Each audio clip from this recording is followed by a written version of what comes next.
Okay, so thank you for having me here, and I hope everyone can hear me. So I'm going to talk about trust and accountability, but first I have to give credit where credit is due. So my son Erasmus has helped with selecting and adjusting the design, and my husband Ono is going to help me read the quotes so that you don't get bored from my voice all the time.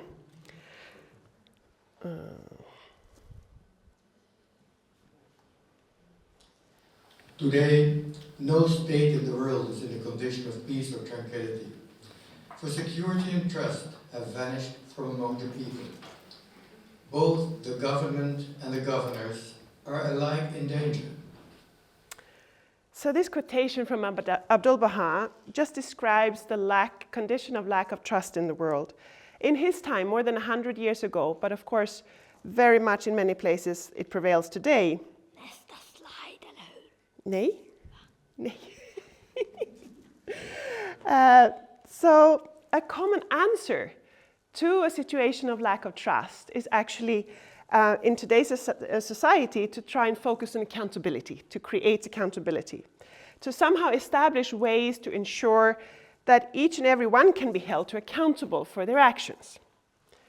Now, trust and accountability are concepts. They are both hailed as desirable traits of governance at all levels, including the global level.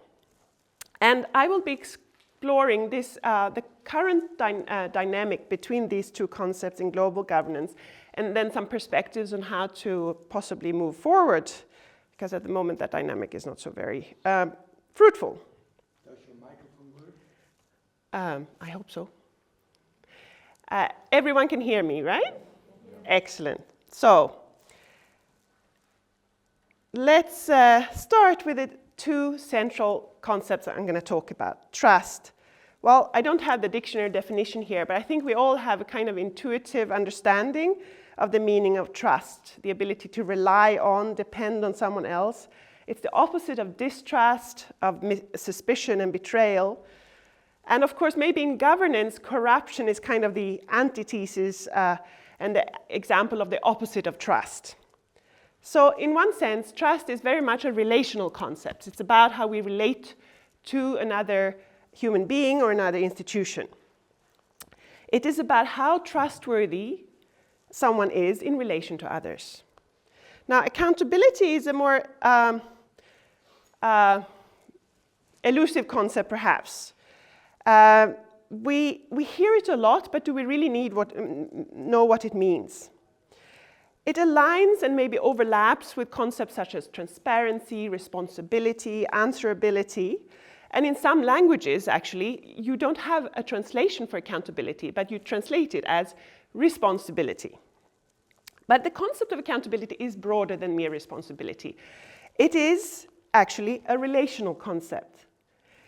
It is about for example, two actors being in a relationship with each other, where one actor has the role of account holder and the other actor has the role of account giver. So there is, and this account holder usually somehow has the mandate or authority to judge the appropriateness of the actions of the other, and possibly also issue praise or punishment if it's not appropriate or is very appropriate. So in governance context, so in governance as steering of society, it's very common that we now have institutionalized mechanisms for the governed to hold the governors to account. So it's very much a concept that we today relate to this concept of good governance.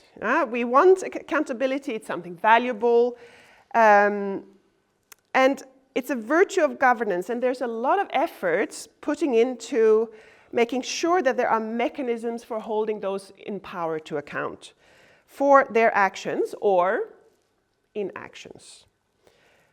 But how does it relate to trust? One scholar examined the kind of public discourses, the various discourses on accountability, and he identified that there were kind of 4 different narratives around accountability, and they each had this kind of promise of what accountability was expected to deliver. And this was control, democracy, justice, and performance. So in different contexts, you set up accountability with perhaps with either expectation of all of these or a particular aspect of one of these. Now, researchers have scrutinized, of course, to what degree is methodologically possible, whether accountability mechanisms actually can deliver these things. And they have certainly found some limitations in how much accountability can deliver and the limitations. So you can see here that trust is not on the list. But we can see some links to trust. We can see that it's, for example, commonly assumed that accountability systems, for example, in an organization where you have accountability system for the behavior of employees, they are expected to increase performance because you can hold a carrot or a stick in relation to what they do. And in global context, you have, for example, you have an international agreement like the Paris Agreement on climate change, and then we would look at accountability mechanisms, perhaps also expecting to deliver better performance, but also justice, and so there are many cases also in legal context when we want to make sure that people follow the law or that states follow the law, what we expect is the administration of justice. And of course, the ability to punish is a signpost of the ability to administer justice. So does this mean that we always have this virtuous kind of feedback loop between if we have trust, if we have accountability, we create trust, and we have more accountability? Is this the situation that we have? Well, no, not necessarily. Because scholars have also seen how, particularly when there's like a hierarchical system accountability, so someone has the mandate to hold others to account, and when there is possibility for sanction mechanisms, you can see that actually what happens, you can have a negative cycle where you have that those accountability systems can be based on mistrust.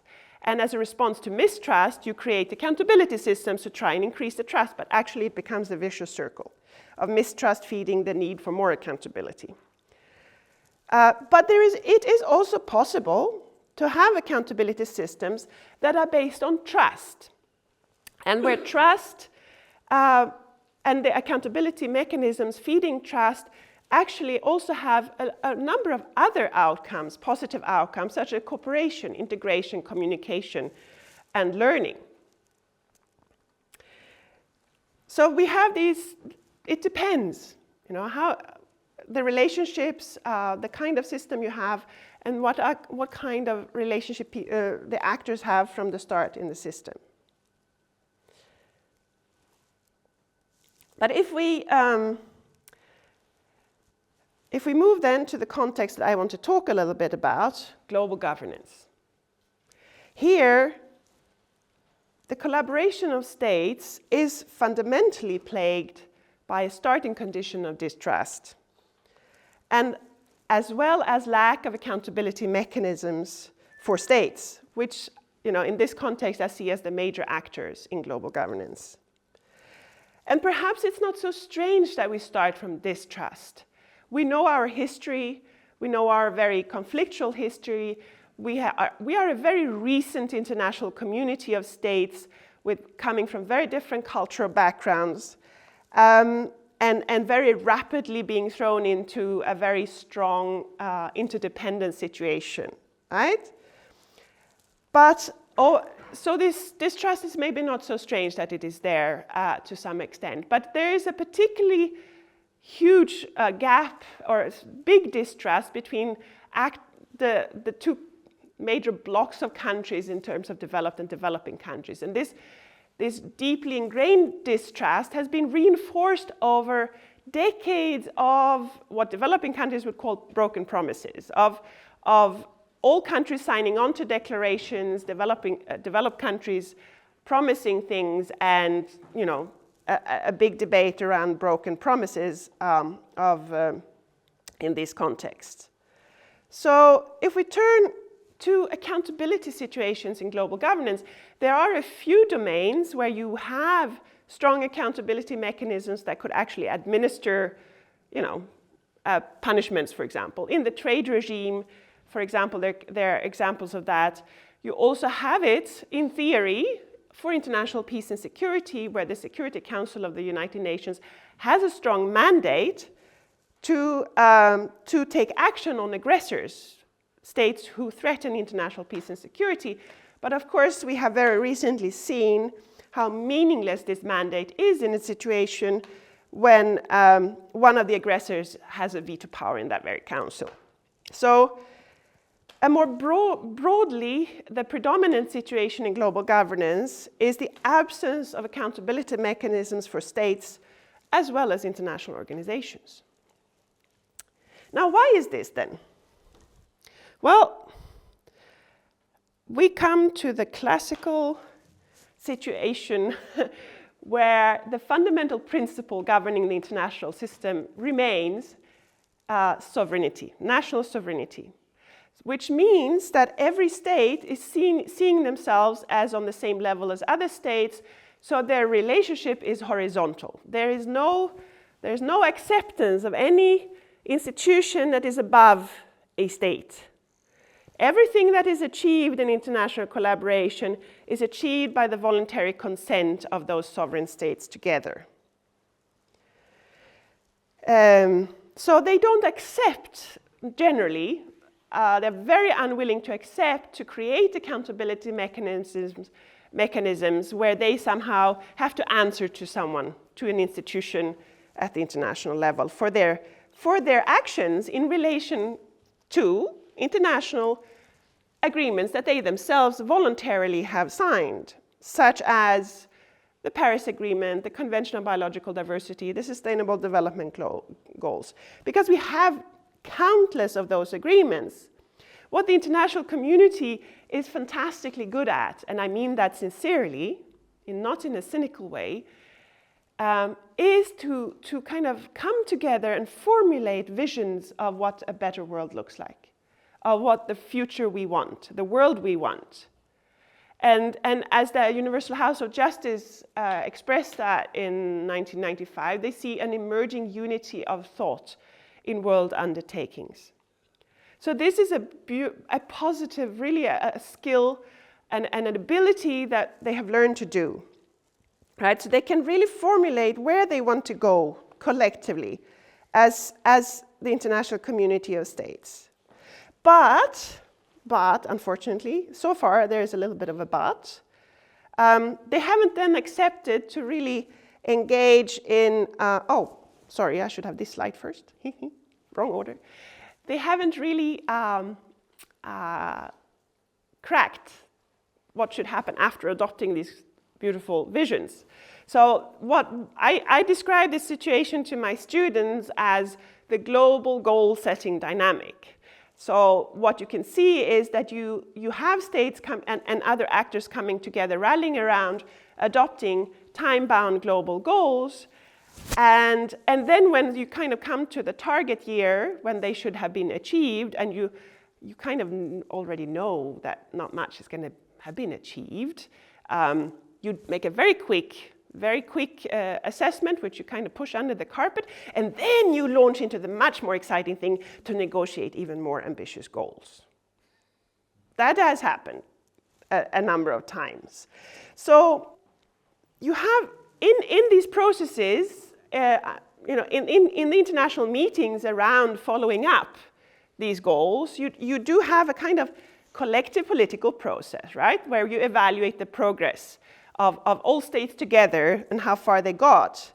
It's a follow-up and review of individual states, but also that one tends to be, you don't want to highlight the lack of action or the problems, but you highlight what is being achieved. But what you carefully avoid to do is any detailed scrutiny of what individual states are doing in relation to those goals. So if we sum up, we have in global governance a rather dysfunctional dynamic between trust and accountability, because the main actors distrust each other, at least on a community and institutional level. And they mostly refuse to accept any type of formal accountability relationship towards anyone else, despite the fact that their actions have pretty dire repercussions for citizens of other states than their own. So the result of this, that there is no accountability for failing to reach all these global goals, together with lots of very engaged citizens really demanding that something is done on this. Of course, there is a huge risk here over time that people lose all trust in multilateralism and the ability of international institutions to foster that. So that is the fear I have, that if this cycle continues too much longer and people start realizing this much more, that this is a big risk. Okay, but after this slightly negative tone on the current state of affairs, let's turn the page and explore how can we propel this dynamic towards what it needs to be in a new world order that serves justice and shared prosperity. So regarding regarding trust, the Baha'i writings emphasize that the most important relationship is the one between one individual and the Creator. This is the trust at the core. The source of all good is trust in God, submission unto His command, and contentment with His holy will and pleasure. So here, Baha'u'llah highlights what our attitude should be towards our Creator, one of complete trust. But it is a two-way relationship, because Abdul Baha portrays how the Creator has given us our heart as a divine trust. The heart is a divine trust. Cleanse it from the stain of self-love. Adorn it with a coronal of pure intent until the sacred honor. Oh. And Baha'u'llah further says, Man at all times and under all conditions stand in need of one to exhort them, guide them, and to instruct and teach them. Therefore, He hath sent forth His messengers, His prophets and chosen ones, that they might acquaint the people with the divine purpose underlying the revelation of books and the raising up of messengers, and that everyone may become aware of the trust of God, which is latent in the reality of every soul. So, a major purpose of the Creator sending divine educators is to enable every human being to become aware of the trust of God, which is latent in the reality of every soul. In the reality of our soul, yeah. So, trust in the Baha'i writings is also used to describe the relationship between the governor and the governed. So now we're coming more towards the relationship towards in governance. As the Baha'i international community states, governance is referred to in Baha'i writings as an expression of trusteeship, as the administering of a trust. Baha'u'llah speaks of the governors and administrators. Baha'u'llah speaks of the governors and administrators of society as trustees, or the trusted ones of God. He also warns leaders that the vulnerable and the poor are the trust of God in your midst. So we can then see that accountability is can be related to how governors administer that trust that they have. And again, the Baha'i international community writes, The concept of trusteeship implies, in some sense, a covenant between those who are in position of authority and the members of the social polity that they are obligated to protect and serve. Consequently, trustworthiness is a vital characteristic of governance. It is the source of true accountability.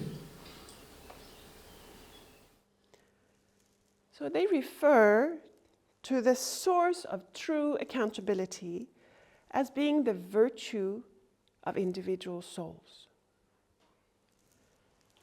The virtue of trustworthiness. And when we look for the approach to accountability in Baha'i writings, these writings, just as with the concept of trust, are first and foremost focused on the most important relationship, that between the individual soul and his or her creator. So the central accountability relationship is between the individual and his or her creator. In the hidden words of Baha'u'llah, we find the following. O son of being, bring thyself to account each day ere thou art summoned to a reckoning.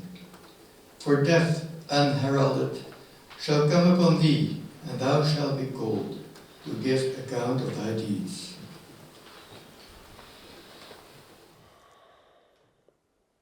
So we are urged to engage in a process of self-accountability every day. A process of reflecting on the appropriateness of our deeds in relation to the standards of the divine educator. And it is very clear that the deeds we will be held to account for are not only those that we do perform in our private sphere, in our family, with our neighbors, etc. It includes those that we perform in our formal role, which means that governors will be held to account for the way that they administer their trust. So in the Secret of Divine Civilization, Abdu'l-Baha directs his words to the leaders of Persia and said, On the day of judgment, when men stand before their Lord, there will not be questions as to their education and the degree of their culture. Rather, will they be examined as to their good deeds. On that great day of reckoning, will not the leaders be called to account?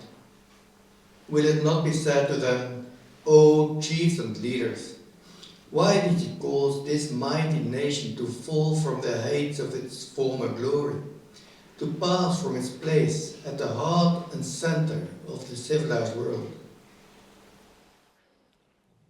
So how does this bring us back to trust and accountability in global governance? Well, the following quotation from the Baha'i international community can help us a little bit to connect the dots. Those who wield power bear a great responsibility to be worthy of public trust.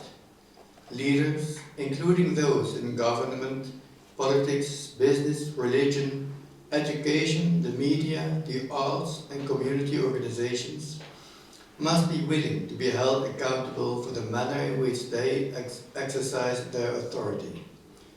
Trustworthiness and an active morality must become the foundation for all leadership if true progress is to be achieved. Moral leadership, the leadership of the future, will manifest itself in in adherence to a single standard of conduct in both public and private life, for leaders and citizens alike.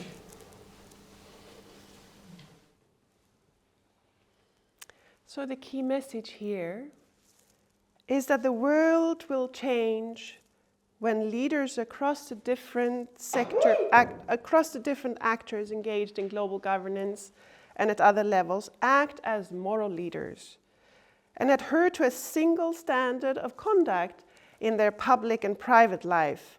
And that standard that consists of trustworthiness, commitment to justice, and so on. So now, in our current world order, as I've established earlier, there are few formal possibilities to hold actors to account. There is no possibility to hold individual leaders, or very few, or organizations and states to account for how they exercise authority. In relation to international law, international obligations, but even less in relation to, of course, to moral standards of conduct. Now, this is commonly accepted among scholars, this lack of accountability. But interestingly, there's one legal scholar, Jan Klabbers, who then, based on this analysis of the lack of avenues to hold actors to account in global governance, he concluded that the one pathway that remains is actually then the route of individual leaders, public servants at the international level, to hold themselves to account in relation to basic human virtues, the kind of virtue ethics of the classical Greek philosophers. So this voice in the scholarly community is pretty alone. It's definitely not mainstream. But I think it resonates very strongly with the Baha'i understanding of how change can happen and how change can be initiated. So clearly in the long-term vision of a new world order, as expressed in Baha'i writings, that encompasses formal institutional change, an entirely new culture of adherence to international law and with strong supranational institutions. But the road to get there needs to start with the individuals exerting moral leadership. And, is my point here, that involves self-accountability. The Baha'i international community expresses this very clearly in a statement on how to overcome corruption in public affairs. The challenge of overcoming corruption in public life is multidimensional in nature. The adoption of administrative procedures and legal safeguards, however important such measures may be, will not bring about enduring changes in individual and institutional behavior. For governance, in essence, is a moral and spiritual practice whose compass is found within the human heart. Thus, only as the inner lives of human beings are transformed, will the vision of a genuine civilization of character be realized. So, then I want to conclude this story on trust and accountability in global governance with Abdul Baha's formulation of the standards of behavior that we will all be held to account for, that we should all engage in a self-accountability on, and where he also portrays what the result of such adherence would lead to.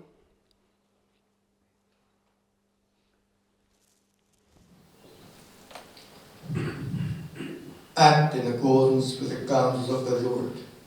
That is, rise up in such wise and with such qualities as to endow the body of this world with a living soul, and to bring this young child, humanity, to the stage of adulthood.